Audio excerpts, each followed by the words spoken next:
I am Father Dion, the Post-Catholic Chaplain of the Headquarters and Headquarters Support Group of the Philippine Army. And this is Salita ng Diyos, ang ating gaway. Today is Sunday, July 13, 2025, of the 15th Sunday in Ordinary Time. We all know that in the battlefield, strength is vital. But let us not forget, mental health is just as important as physical power. That is why today we reflect on how our faith helps heal, strengthen, and protect our mental well-being.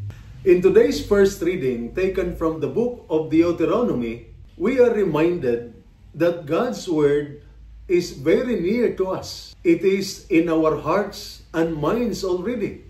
In short, the tools we need to endure hardships, face anxiety, and keep going are already within us. God places truth in our hearts. All we need to do is listen and obey.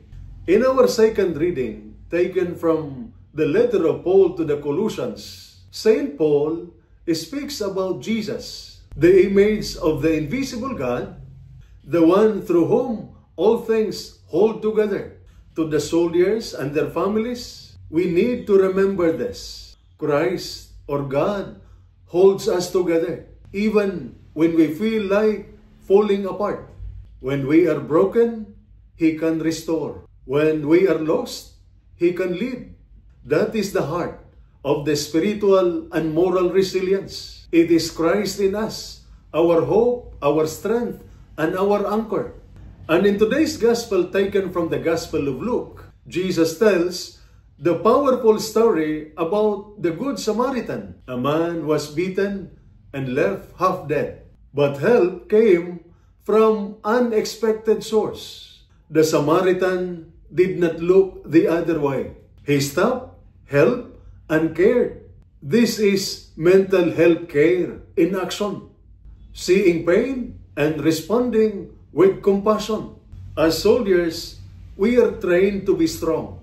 But strength is not only about combat. Strength is being able to ask for help and choosing to forgive and to heal, even when it is difficult. Mental health is strengthened when our hearts are open to God and to one another.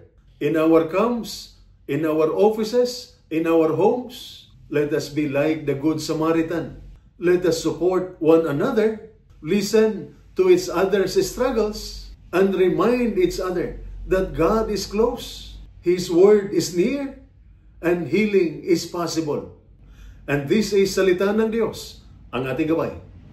Let us pray. Lord God, our strength and our refuge, bless our soldiers and their families who carry heavy burdens, whether on the battlefield or at home. Give them courage in times of fear. Come in moments of stress, and hope in times of doubt. Strengthen their hearts with your presence, and surround them with people who bring comfort and care. Help us all to be good Samaritans to one another and to ourselves. We entrust our lives to you, O Lord, who holds all things together. Amen. And may the Almighty God bless you and your families, the Father, the Son, and the Holy Spirit. Amen.